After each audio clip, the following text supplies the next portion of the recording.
Hi everybody, Rad Mom here. Welcome back to the channel where today we're going to be talking about modern myths. The stories we tell ourselves and how they inform our lives.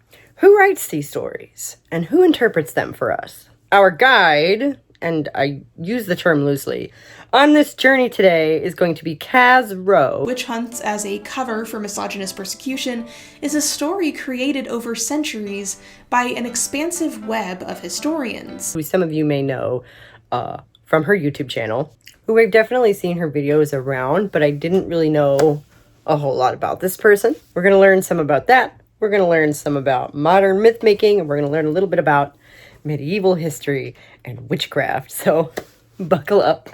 Kaz presents herself as debunking myths regarding medieval witchcraft. It brought to my mind the question of what is a myth and what are they for?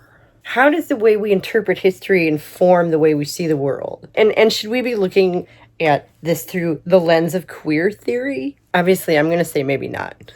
Let's go. A woman who lived in a quiet medieval village was like any other.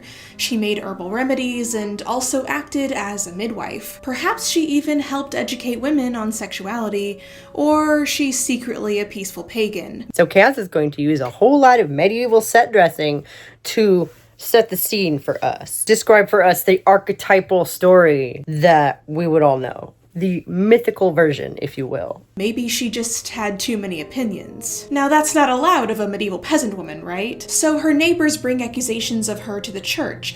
They claim she rides a broom to the devil's Sabbath, that she consorts carnally with demons, and practices arcane arts. This woman has no hope of salvation. She's unquestioningly sentenced as a witch and burned at the stake. Perhaps she was tested by her weight beforehand to see if she has a soul. Maybe not. Either way, millions of women like her fell victim to this madness, millions killed in what is now called the Burning Times. I always heard this period referred to as the trials, because the method of execution is really sort of secondary. Sounds familiar, right? But this image we have isn't really true. Are myths supposed to be true? That's called history. Nor remotely accurate. Millions of women weren't killed for being witches, and they usually weren't burned. Midwives weren't targeted either, and that story you've seen floating around TikTok recently about women putting ointments on broomsticks and using them for self-pleasuring isn't accurate either. I do not know what that's about, and I did not look it up, because that's one of the stupidest things I have ever heard. Are you aggravated yet? So I feel like we're just quibbling over the details of this archetype of empowered womanhood, which is the witch, okay? And we're supposed to quibble over historical details over where this image comes from? Why? So, what's up with all these myths? And how did we even get here? With the rise of, well, TikTok armchair historians and such, it's been impossible for me to avoid the ever-growing onslaught of completely bonkers takes on historical witchcraft. Why? I don't think I've heard any of this, but on the other hand, I don't TikTok. So, maybe if you got the hell off of social media for a while, it'd be easier for you to ignore some of this bullshit. But, who are you and why are you so worried about it anyway? About a decade ago, I spent a lot of time lurking the online space known as Witchblr, the community of Wiccans, neo-pagans, and modern witches who live on Tumblr. And that gave me a pretty solid idea not only of how witchcraft itself has evolved over time and continues to evolve, but just how strongly random myths from the 20th century have altered our ideas of the Middle Ages and historical witch hunts. So, you have a pretty solid idea about the history and modern state of witchcraft because of some stuff you saw on the internet 10 years ago? Oh my gosh, I almost want to go easy on you. My credentials here are that my dad converted to Wicca in 1992. I was actually raised in it as like a living tradition. I didn't read about it on the internet because, well, unless you're a devout follower of the religion you were brought up with, you don't read about this shit on the internet. That's weird. So come learn with me on a journey through some witchy myths and false facts. This is the part where I'm going to take a moment to point out the aesthetic here. And I legit thought this person was at least some sort of amateur historian. She is a cartoonist, which no hate to cartoonists, but why am I getting armchair historian vibe here. Why do I get this, like, beleaguered academic feel from this? You got a lot of bespoke antiques in the background there. You got your period garb on, which, you know, gave me an excuse to wear the thing that I haven't worn for 20 years. I bought this off a rack at a Ren fair in, I think, the 90s. So we're having a little fun today, but I want to make a serious point, which is that the educational aesthetic is a little confusing because we're about to climb a mountain of bullshit. Historical revisionism bemoaning historical revisionism. And, like, I can't imagine why I would have gotten this impression. It's not as if she looks like any of these various historical YouTubers. Here we have the lady of the library, Cynthia Dubois, who is more than a little pretentious, but is listed as actually being a PhD student based in Edinburgh. You know, an academic person. Bernadette Banner, who is an author and a costume historian. Abby Cox, who is a dress historian and, you know, has done, like, living history and stuff like that. But you see the vibe here? Do you see you see what I'm talking about? You see the aesthetic? Aesthetics are not just pretty things. They're symbolic of stuff. They have meaning encoded in them. That's one of the main reasons we use them, is to communicate things, either to ourselves or to other people. What this is communicating is academic. What this is communicating, come learn with me. What this is communicating is educational. Because we're all going to learn something today.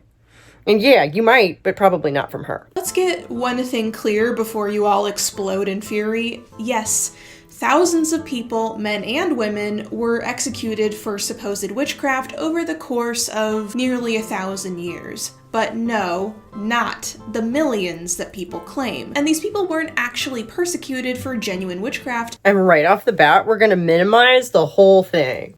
Are y'all aggravated yet? Because I'm already so aggravated. Like many in the neo-witch community tend to claim. If they confessed to witchcraft, it was frequently after lots of brutal torture or psychological twisting to make them believe that what they had done was actually witchcraft. And unfortunately, a lot of the time the accusers themselves were women and weren't accusing midwives or healers, because actually quite a lot of midwives were the accusers themselves or were helping the inquisitors to identify witch marks. I wonder if that had anything to do with the insecurity of their position in society.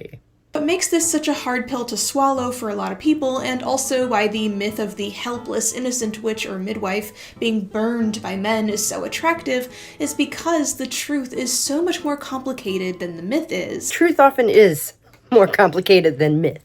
Yes. That doesn't mean that myth is meaningless or useless. It's a lot less black and white. And you're really making the argument that misogyny is not black and white? But you seem to live in such a stew of it inside your own mind. You probably don't recognize it when you see it. And the truth forces us to confront a lot more myths than just the one of the burning times. I think to address pretty much all historical witchcraft myths, we need to start way back at the bottom of the pyramid, the base level being the myths surrounding medieval paganism in general. I think when most folks think of witch trials, particularly in England, there's now a generally accepted image that comes to mind.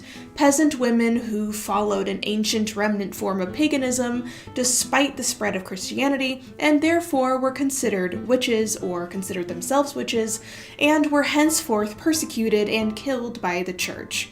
And if you hang out on social media or near gothy or witchy circles long enough, you'll hear people giving you the impression that millions of women were killed after being accused of witchcraft, or just tens of thousands, which is closer to the truth. We're just going to downplay the severity of this. We're going to downplay the cultural significance of all of this is what we're doing. Because this myth has spun up out of the cultural significance of these events. And yeah, how we interpret the past is going to frame the present and therefore the future. So, like, why the hate on the witch? Why this need to bust these myths in the first place? Since we acknowledge that they're myths. And I want to say right now that I have never met anyone who took the confessions from the witch trials seriously. I have never met anyone. And this idea of a collective radical outsider womanhood during what people call the burning times has become an icon and mutually accepted background of a lot of occult-loving women and feminine folks. Yeah. Why is that? And what does it mean to them? And why this need to debunk that, Kaz? What are you doing? This idea can kind of be traced back to around 1968 when the group New York Radical Women named their action wing Witch, which was an acronym for a lot of different things. This whole thing only goes back to 1968? Are you sure? The group took hold of the idea of witchcraft as empowered, dangerous womanhood, and often incorporated spell work or witch costumes into their activism. They wrote, "They bowed to no man, being the living remnant of the oldest culture of all, one in which men and women were equal sharers in a truly cooperative society before the death-dealing sexual, economic, and spiritual oppression of the imperialist phallic society took over and began to destroy nature and human society." Which, of course, is just not what happened. That is how myth-making works, though. You sort of distill a whole lot of stuff that happened to a single culturally relevant point that becomes very potent. Then you can use that as a symbol for all sorts of stuff. How dare these women spin an empowering myth out of all this horribly destructive misogyny? What's your problem? Regardless, from then on, witches were permanently tied to radical feminism. Ah, there it is. Oh, how awful. Diane Purkis writes in The Witch in History, "Feminist histories of witchcraft are not finished artifacts, but stages in a complicated, conflictual series of processes within the public sphere. Processes which involve both the writing of women's past and the rewriting of their present and future. Since all feminist histories offer to ask, and sometimes answer, the question, what is a woman?" All feminist histories of witchcraft are caught up in contemporary questions of authority, authenticity, and public politics. We are all products of our time. But I have never thought to ask, what is a woman anyhow? Until somebody else asked this stupid fucking question and I realized I didn't have a ready answer because the question had never occurred to me. What a lot of nonsense. The generalizing of 1,000 years of apparent persecution of witches. And I think this is as good a time as any to visit with some actual historical text and see if we can find a little bit of this apparent persecution. Talking a little bit about how the author of the court record that we do have on the trials portrays and represents this idea of the witch, as well as the difference between this representation and the men featured within the court case. In comparison to continental Europe, England actually saw a fairly low prosecution rate for crimes of witchcraft, despite the centrality of popular belief in and fear of witches. Over a 2-century period, around 1,000 men and women were tried for witchcraft in secular court. But whilst the exact number can't ever possibly be truly determined, it's been approximated that less than 500 of those tried were actually executed.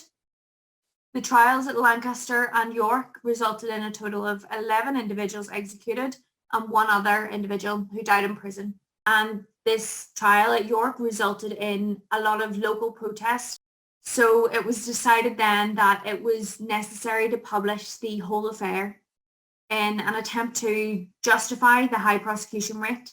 And to avoid then more public uproar. It was composed by court clerk Thomas Potts. Potts's The Wonderful Discovery then is arguably England's best known account of early modern witchcraft. And Potts's pamphlet does present us with truth. It gives us an insight into the system of evidence gathering and prosecution in an early modern English witch trial. However, what it also does is provide the reader with a very hyperbolic depiction of local individuals as foul, odious servants of the devil. Reading this particular witchcraft pamphlet then leads to a lot of questions regarding the true motivations for publication. Is it an attempt to justify such a large number of executions? Or is there more to it than that? Potts's description is overflowing with these hard-hitting adjectives, not just for Demdike, but for them all. But Demdike is described as the, quote, sink of villainy and mischief. Now, this word sink actually means a pit or a hole in the ground where water collects. So in this one word, we can see the connotations of darkness and hell. Demdike is described as a concentration of energy and of evil or villainy, and she is blamed for all of the other malefic deeds which follow because she is said to have introduced the other Pendle witches to the craft. So it all started with her. Now, Thomas Potts never actually met old Demdike. She was over 80 years old, and when she was brought to Lancaster jail, the conditions were so poor that she died before ever receiving trial. 1,000 years of apparent persecution of witches has been flattened to ignore the complexities so that it looks like all of these cases have a commonality that can fit into the framework of the burning times, the attempt by modern witches to co-opt the language of the Holocaust. I don't know anything about co-opting the Holocaust. I have a feeling that people who lived in the mid-20th century just sort of had this in the back of their minds. Everybody knew somebody whose dad or granddad had been in World War II. The Cold War was a part of our childhood, right? And it's just sort of this thing that's just been the backdrop of people's lives in an ongoing way, such that I think this may be an unconscious metaphor that I don't necessarily share. It's not dissimilar, but it's not the same thing. Admittedly. Yeah, we can just go ahead and leave the Holocaust out of it for now. That's fine. They were called the trials. So you can just leave that aside. This is especially notorious in Mary Daly's book, Gynecology, among other writings, in which she conflates all misogynistic sexualized violence to witch hunting and perpetrates the myth of millions of burned women, conflates bad reviews of feminist books to Nazi book burnings, and tries to compare unsupported claims about witch hunting to other facets of the Holocaust. Again, with the academic pretense, okay? I can put books up too. See? I'm not really familiar with Mary Daly's work. I find myself saying that a lot on the channel. I learned so much doing these videos. The fact that somebody wrote some word salad 30 years ago or whatever, I argue like that might just be irrelevant. I don't know. But Daly and other witchcraft historians tend to fall into these traps and more, taking it upon themselves to attempt to create a cohesive narrative. And you've taken it upon yourself to attempt to destroy this cohesive narrative. Why? Using the Holocaust as a framework because they feel like that's the only way that people will take women's history seriously. What? I wonder if people don't have trouble with taking women's history seriously because nobody teaches it properly and people like you have a tendency to fill it with bullshit. Unfortunately, it is indeed very hard for people to take women's history seriously. What the fuck kind of statement is that? It's not hard for me to take women's history seriously. I find that shit moving. I think your internalized misogyny may be showing there. In these attempts, they, along with various historians and anthropologists, often cite documents like the Malleus Maleficarum, which just so happens to actually target midwives in a way that almost no other text did. The Malleus, therefore, became a key point in witchcraft history, being tied to misogyny itself, due to it going on and on and on about women being witches and such, ignoring the fact that, in its own time, the Malleus Maleficarum wasn't actually taken that seriously by most people. Why was that? Was it because the author was a bit ahead of his time and insisted on going after witches because the Pope had suddenly declared that they exist? So he himself was kind of seen as a fool in his own time, but, he wrote a book, which later generations went on to use as a guide. And you're leaving somebody out. James I's demonology, it too sort of suggested that whilst male and female witches do exist, a lot of the time, witch was attributed to the feminine. King James was the King of England. You may have heard of him. He was the one in charge of editing the King James Bible. Yeah, so he had a bit of an interest in the religious lives of his subjects. He wrote a book called Demonology, which is also a witch hunting manual. But this was 200 years later. Oh, wait.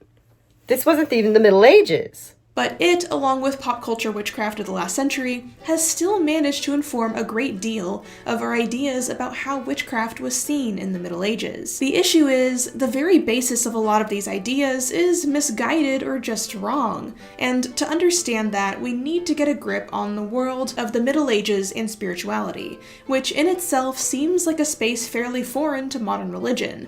When you look at medieval art and manuscripts, as well as sculpture work that adorns churches, it reads to the modern eye as, well, rather witchy and foreign. It doesn't make sense to us to see the Celtic green man and people showing off their genitals and strange references to rituals adorning churches, unless they're like secret hidden Easter eggs referring to pagan beliefs. Why does it have to be secret? Why does it have... It seems kind of strange. Why would it secretly carved into the outside of a church? That seems a little counterintuitive to me.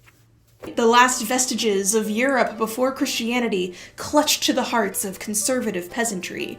You can see these references to the Green Man and folkloric iconography everywhere, in particular in Welsh and Irish creations, including Arthurian tales like Sir Gawain and the Green Knight, a notably Christian series. So the meaning of these symbols changed for the people who were using them. But that doesn't mean that they're not vestiges of what had been there before. Two things can be true. The thing is, though, the Middle Ages in Britain were a lot less pagan than we've been led to believe. Because during a lot of the spread of Christianity, they would just kill heretics. And the idea cropped up pretty much as soon as the era ended. Paganism as an accusation in religious disputes proved extremely useful, but was not usually grounded in reality. The fantasy of lurking paganism on the fringes of Christendom took hold in particular in the paranoias of 14th century demonology. Demonology. Ooh, so close. Wait a minute. Where? On the fringes of Christendom. Christendom.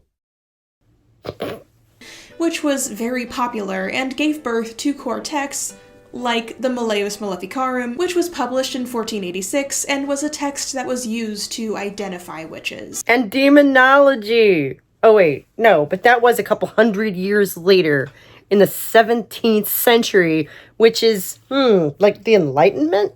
That's kind of strange. Why would they be executing a bunch of witches during the Enlightenment?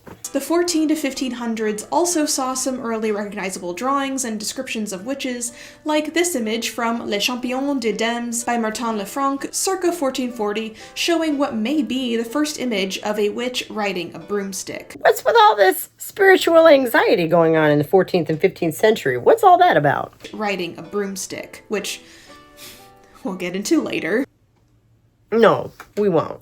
But as with most issues in the Middle Ages, a lot of the question of paganism itself actually led back to conflicts between Catholics and Protestants. Bingo! There we go. There it is. The Protestant Reformation is what was causing all of this spiritual anxiety. Because the Protestants in particular kept looking at the notably more ritualistic Catholicism and going like, guys, I think they're doing a paganism over there. That's only half the story. Because also, as I say, the church was trying to clamp down on all of this Reformation nonsense and keep its stranglehold on power in Europe. So it became legal and even encouraged to go witch hunting because heretics were probably Protestants. And that image just sort of bled out to cover the entire Middle Ages. Just sort of bled out? That's your academic take on that, is it? In the eyes of the generations that followed. Through the Reformation, Enlightenment, and the following eras, people looked back on the Middle Ages and thought that all that weird stuff going on certainly looked pretty witchy. But if you had asked anyone actually in the Middle Ages, they wouldn't have known what the hell you were talking about. Yeah, we do tend to mythologize the past. And I think it is an important point that we should be careful stewards of how and why we do that. I'm still not understanding what your problem with empowered womanhood is, though.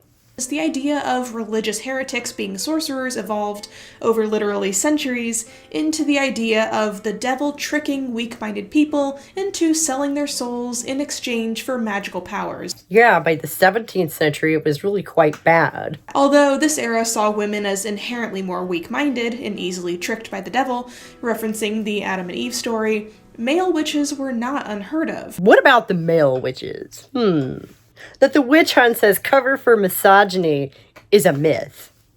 And that's what we're trying to illustrate here. Let's go back to that historical document a little bit. I haven't commented on any male witches. Two of the accused and executed witches were male. The reason that the depictions of these individuals hasn't been examined in this talk is because their terrible deeds, their monstrosities, are not really portrayed as their own. They're closely tied and most of the time blamed on women.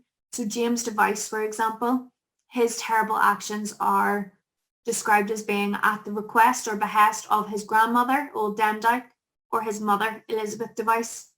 And then the other male witch, John Bulcock, he doesn't even deserve his own examination. He is completely lumped in with the crimes of his mother, Jane. So I'm not ignoring the men on purpose as such. It's just that their descriptions are nowhere near as colourful. The women definitely do get it worse here. In fact, we do have some incidents of men literally claiming to be sorcerers, especially in the 14th to 15th centuries. One trial involved 3 men convicted of attempting to use necromancy on the Pope.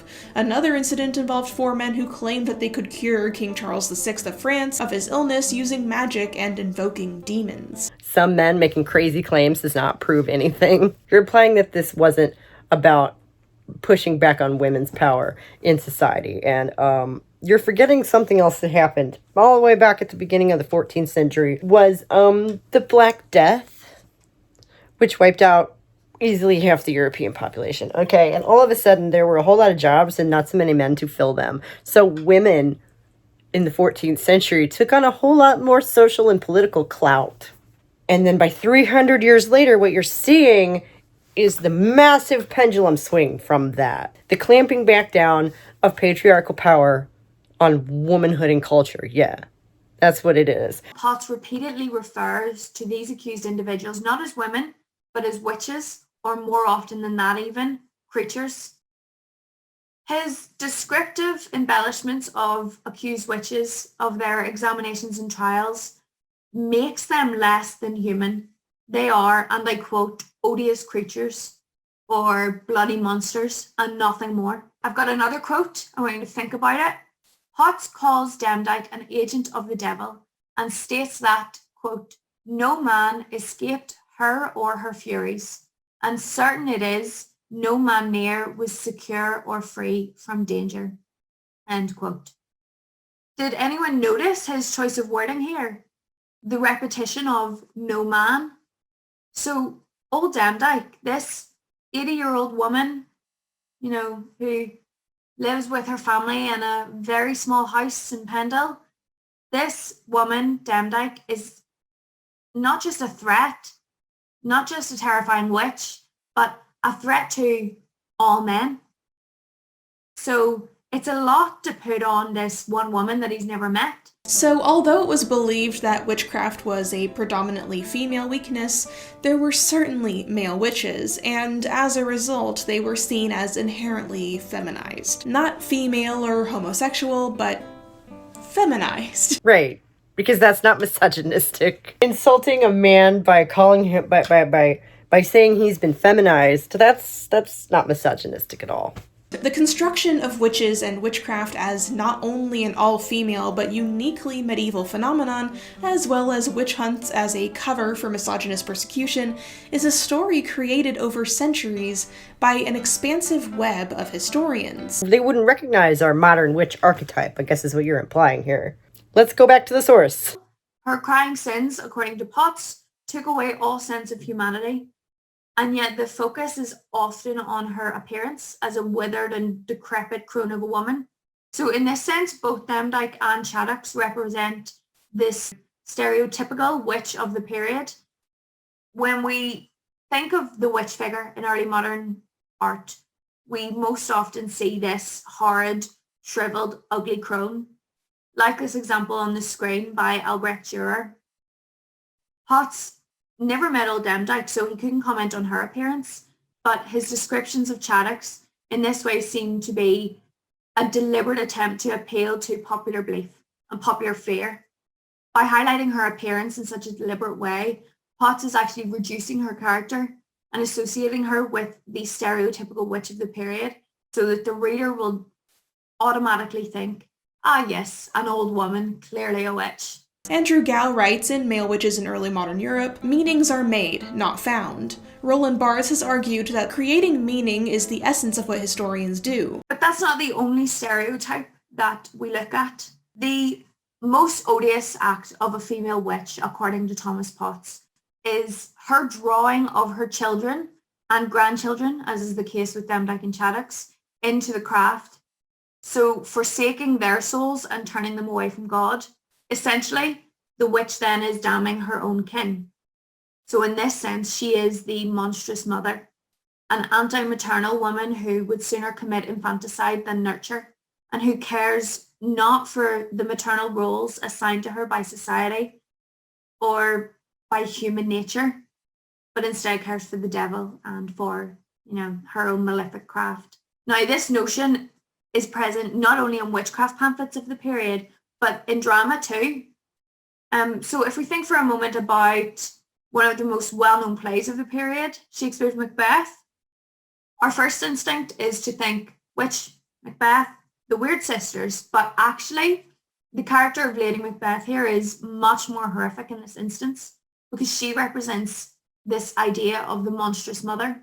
So in Macbeth, Act 1, Scene 7, the quote reads, this is from Lady Macbeth herself, "I have given suck, and know how tender 'tis to love the babe that milks me. I would, while it was smiling in my face, have plucked my nipple from his boneless gums and dashed the brains out." In the early modern period, this concept, monstrous maternity, was a terrifying prospect. When a woman rejected her biological calling, society was undone. So in this period, a witch was very often depicted as being the anti-mother, the monstrous feminine. Rather than baptizing her children, she entered them into the devil's service. And instead of suckling her babe, the witch suckled her familiar. Well, the English witch suckled her familiar, a demonic spirit. And rather than the loving, healing hands of a mother, a witch was often depicted as committing the atrocious act of infanticide. The monstrous feminine as a fear tactic. If you are not a good mother and devote yourself to that, you will become a monster. This is what we embrace by embracing the witch. The idea of a single woman living for herself. It's literally Sex in the City. They're a bunch of witches, okay? By this definition. Because if you're not a mother, if you're not a good mother, if you're not devoted to your role in society, then you become a monstrous woman. And that's what the witch is. She's there to scare us. We have embraced that, and we have defanged this. Witch Hunts as a cover for misogynist persecution is a story created over centuries by an expansive web of historians. No. Here's what happened. The witch trials were a cover for misogynist oppression. That's what that was. That was the story they told themselves so that they could enact this. And reinstate the patriarchal status quo in society. Yeah. The historian is not so much a collector of facts as a collector and relator of signifiers. That is to say, he organizes them with the purpose of establishing positive meaning and feeling the vacuum of pure, meaningless series. It is important, therefore, to be open about the kinds of assumptions and positions that inflict the meanings one creates. Yes.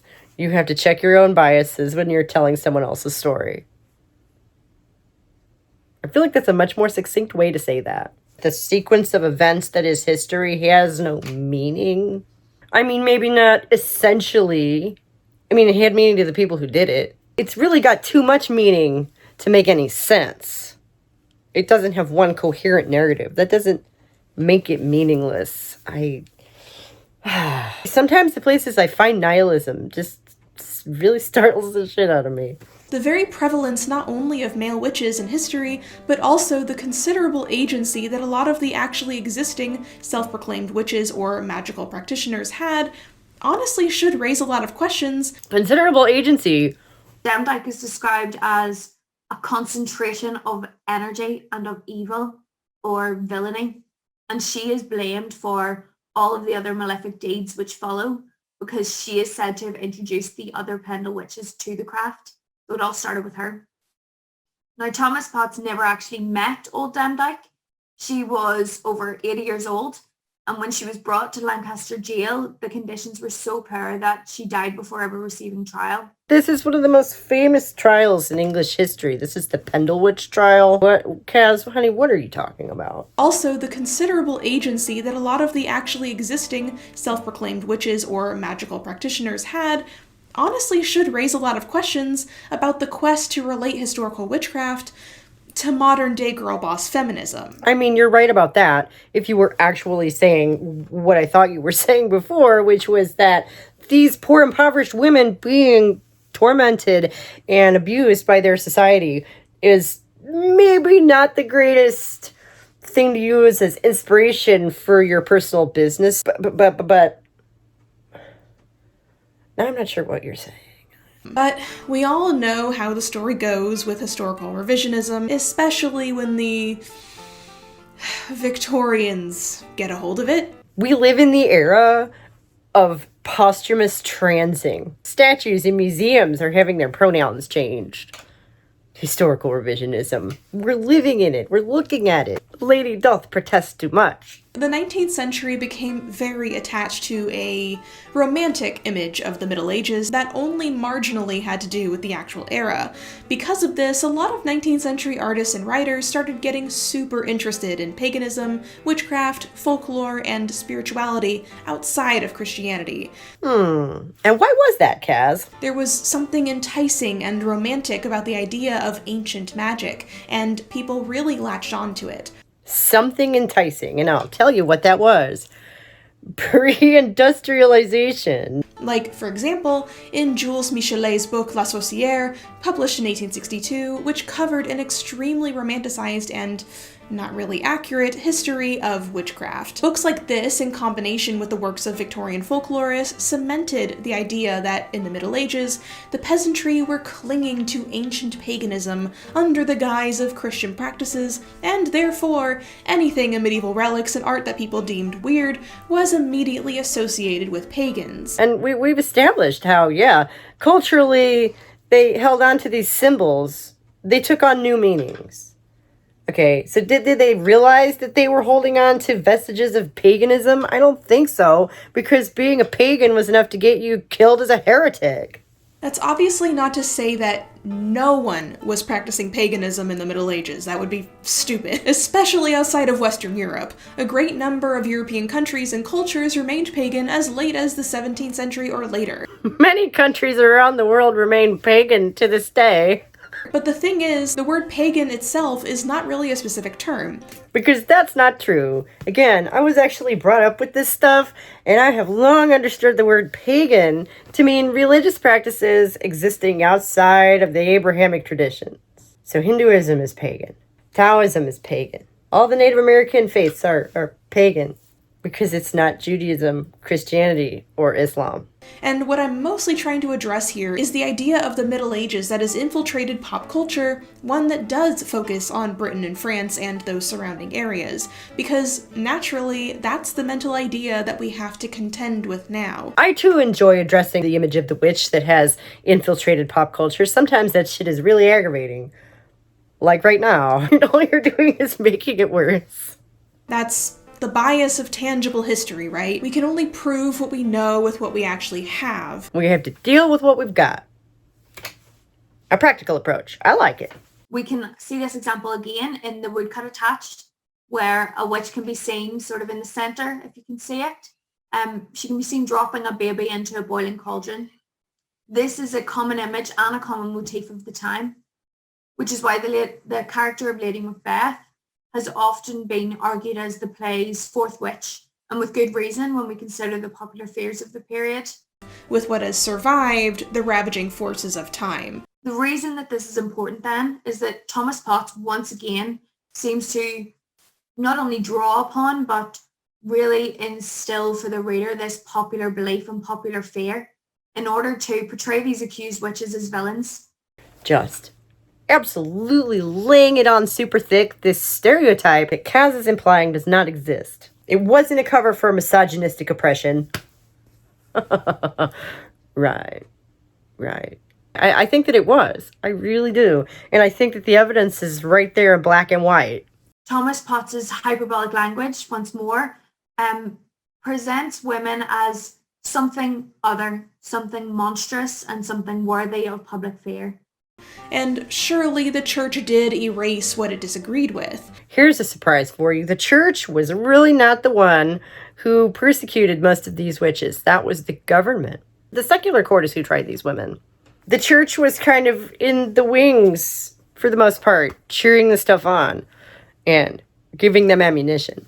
But the point is, there's a middle ground here, and unfortunately, the Middle Ages was a lot less pagan, and witch-hunty for that matter, than a lot of eager historians have been giving it credit for. Right, because a lot of this stuff didn't happen until later, during the Enlightenment period. Even the ever-common Green Man is an unreliable reference point for hidden medieval paganism. Francis Young writes, "The identification of this motif, which is almost ubiquitous in European churches built between the 11th and 16th centuries, as portraying the pagan Green Man, originated with the amateur anthropologist Julia Hamilton Somerset. Her 1939 article in the journal Folklore coined the term Green Man and essentially invented an ancient fertility cult surrounding him, one that supposedly persisted into the Middle Ages." This is what I'm talking about, where they are distilling these stories to a single archetypal point, which is then very potent. This is a fascist trick, where they then tell you that that is the real history. They make a myth and present it as reality. I think this distinction is very important. I truly do.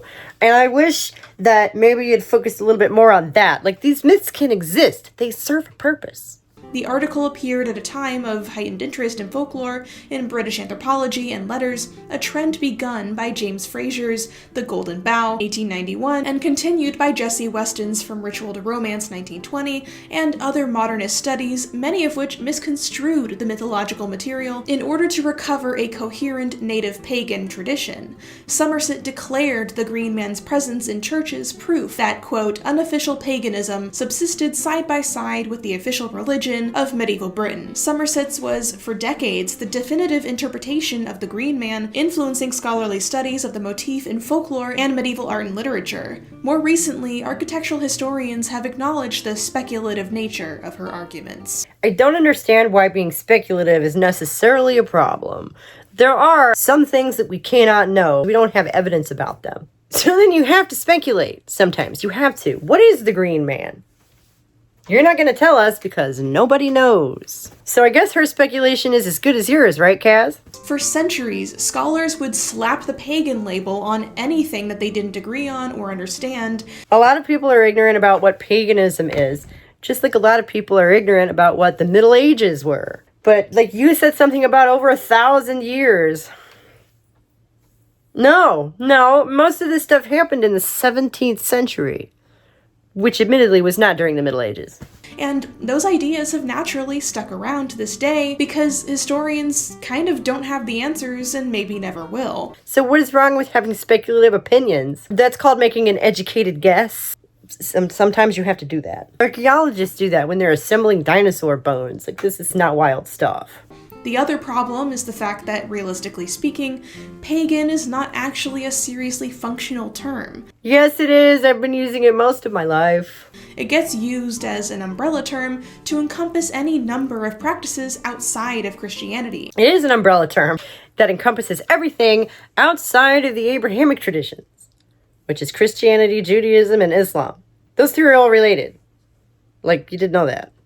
So anything outside of that cultural framework, Hinduism, Buddhism, Taoism, Native American religions, whatever the Inca practiced, all of that. Nordic stuff, African religions, everything. It is an umbrella term. That doesn't make it meaningless either.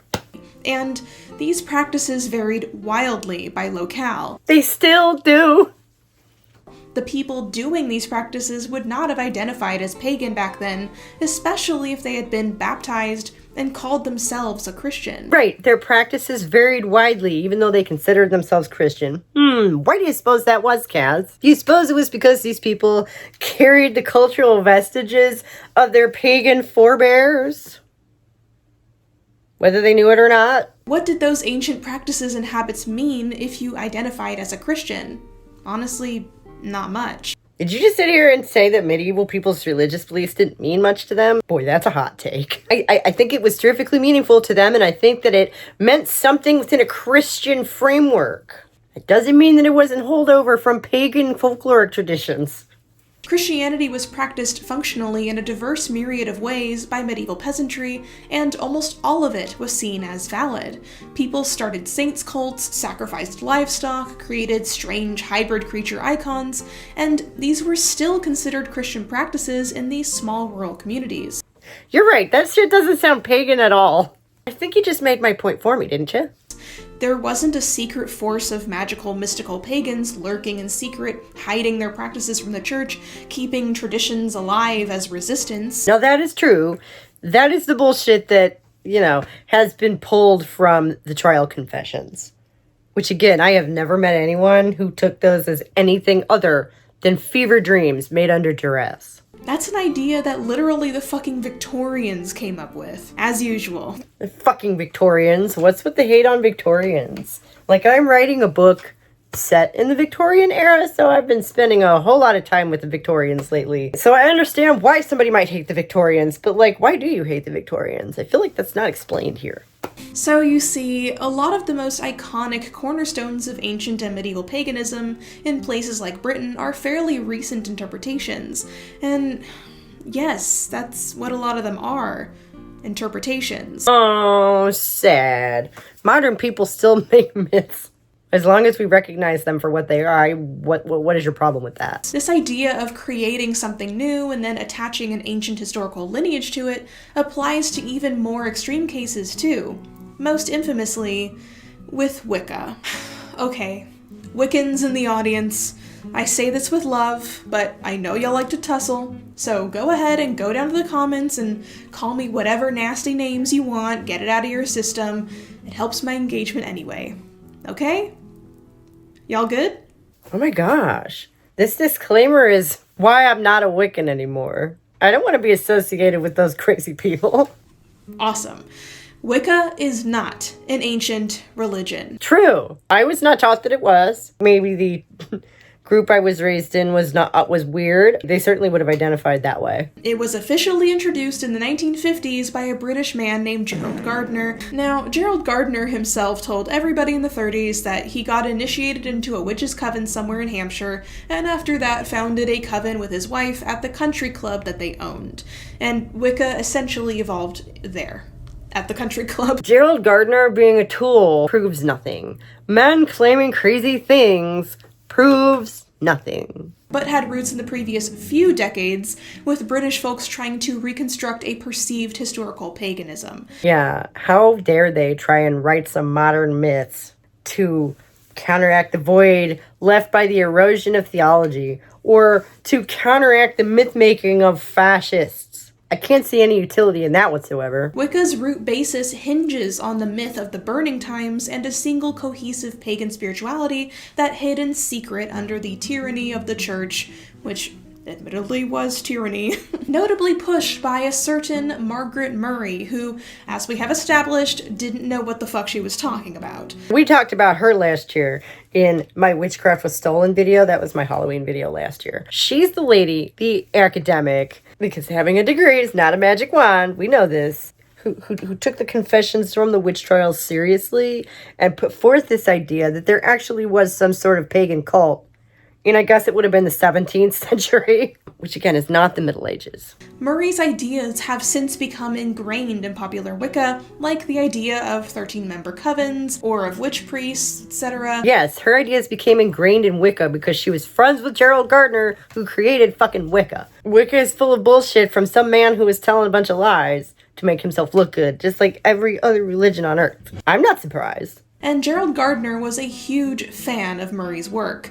To this day, a lot of Wiccans tend to wax poetic about the Burning Times as if their great-great-great-great-great-grandma was a literal victim or something. You know, I just can't imagine why some women might feel a personal connection to the iconography of innocent women persecuted as a scapegoat. by society. I just can't imagine why. They might feel a personal connection to that. A lot of the modern claims that various traditions in Christianity had pagan roots also sit in Wiccan folklorist claims, but in recent years, those claims have been revisited by historians and found to not be true, unfortunately. So then what are you saying? You're saying that there wasn't actually a secret witch cult in Europe in the Middle Ages. That's true. There wasn't. This is a myth, but why have we created this myth? What is it being used for? Mythology is full of symbols. What is the symbol of the witch, and what is she being used for?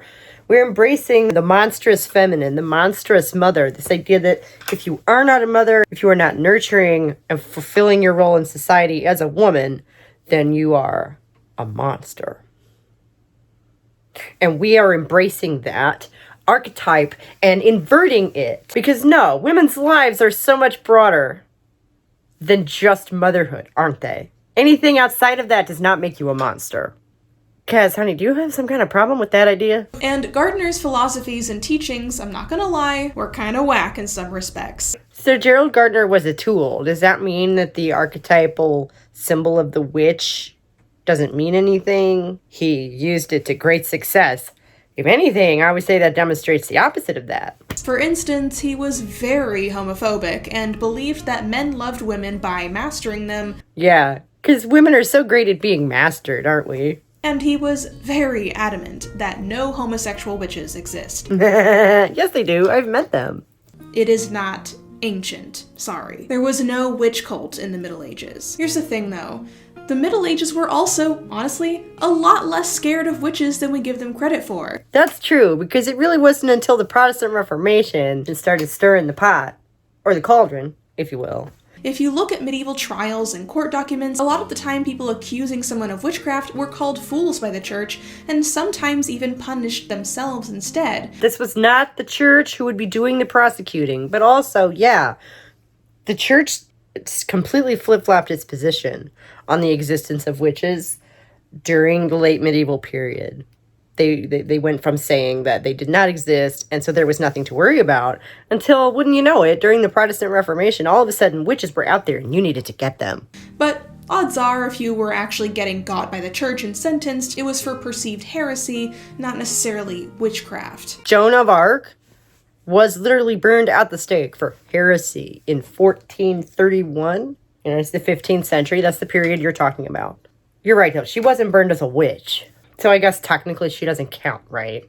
And because it was so easy to have that accusation flipped on you if the person you were accusing got acquitted, it's not exactly a desirable thing for folks to be doing all willy-nilly. There were much easier ways to get revenge on that neighbor you hate than risking it in court, you know? And the other thing is, odds are you were not going to get burned at the stake either way. Oh, well then what are you worried about? My Oomphy fake history hunter has a whole chapter on the subject in her new book. She writes, even after the Middle Ages, when witch hunting reached its height, ironically the most barbaric witch hunts were in the Renaissance, the period of so-called rationality and enlightenment. Finally, acknowledgement of the fact that most of this shit didn't even happen in the Middle Ages. The Middle Ages are like a red herring.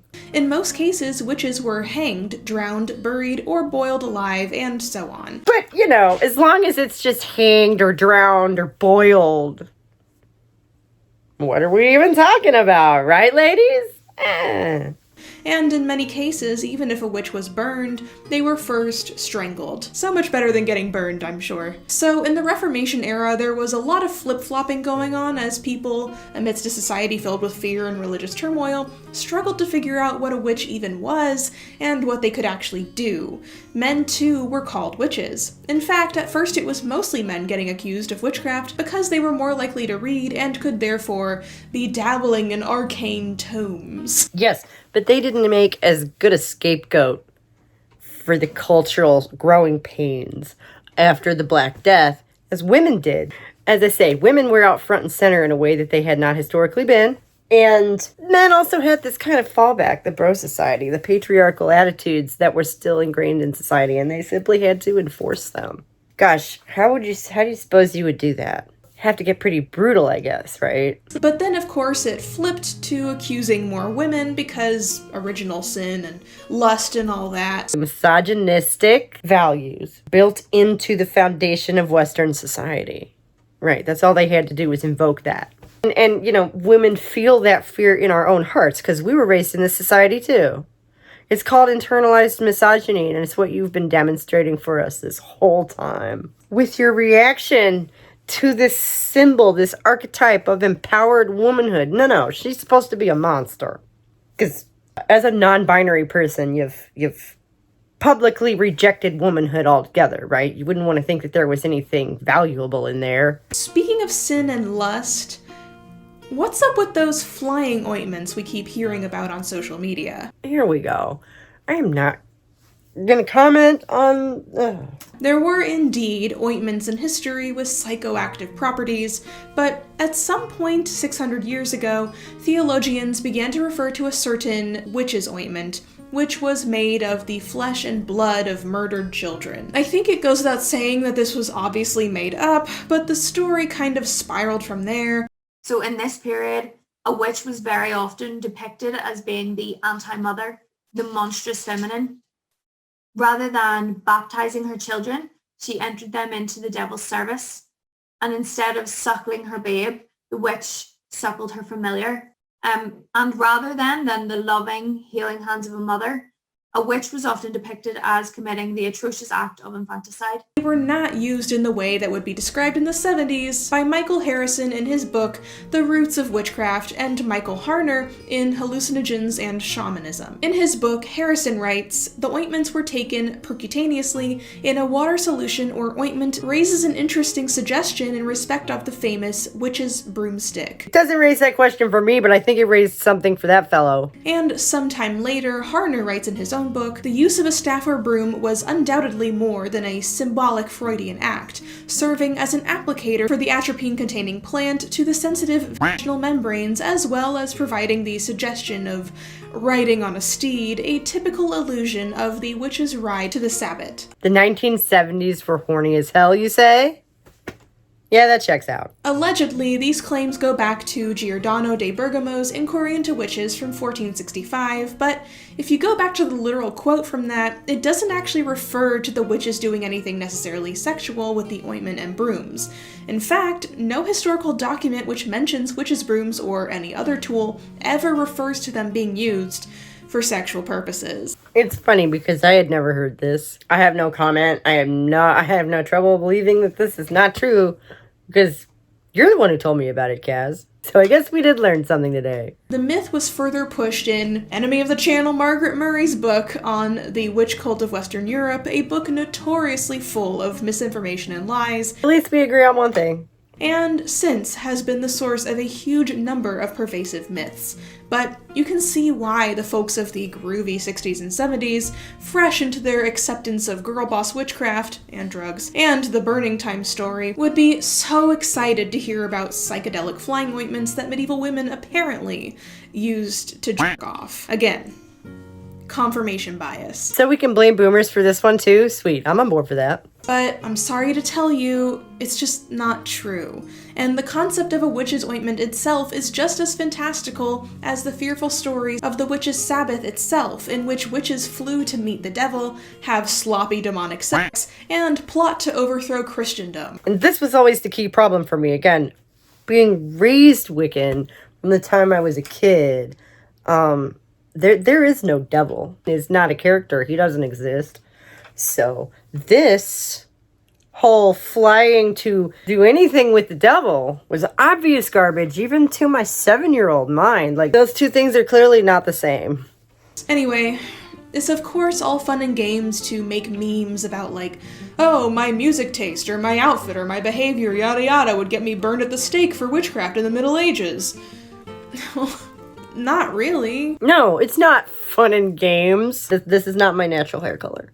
My hair is naturally bright copper red. And I grew up in the Midwest as a Wiccan kid in the 90s. So no, it's not all fun and games because I'm very aware. Redheaded, left-handed, and covered in moles. If the Witchfinder had come to my town, I probably would have been second in line right after my mother. My single mother. Usually. This shit's not all fun and games. You were the one who referenced the Holocaust earlier. You're Jewish. I would think you would know that. To be honest, the Renaissance was more severe if you're going there. That's right. Why don't we talk about that? But the Middle Ages weren't nearly as fearful, small-minded, and uncritical as we've been led to believe for one reason or another. The Middle Ages had its own issues, but we need to stop using myths about it as a reference point to use for modern political or social goals. Isn't a large part of knowing history about making sense of the present, though? It just doesn't hold up. That's true. As an historical document, it doesn't hold up. It's a myth. Modern myths serve a function, and this one serves the function of liberating the unconscious psyche of millions of women all over the world.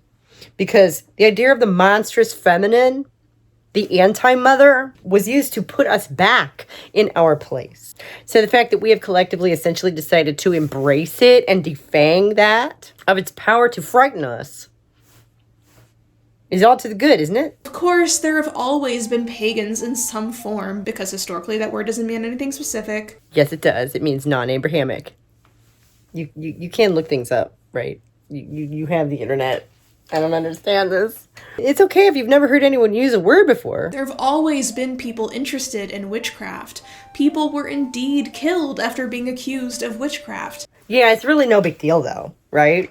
The church was unhinged, and still is. And people have always been sexually freaky, even though that doesn't have anything to do with witches' broomsticks.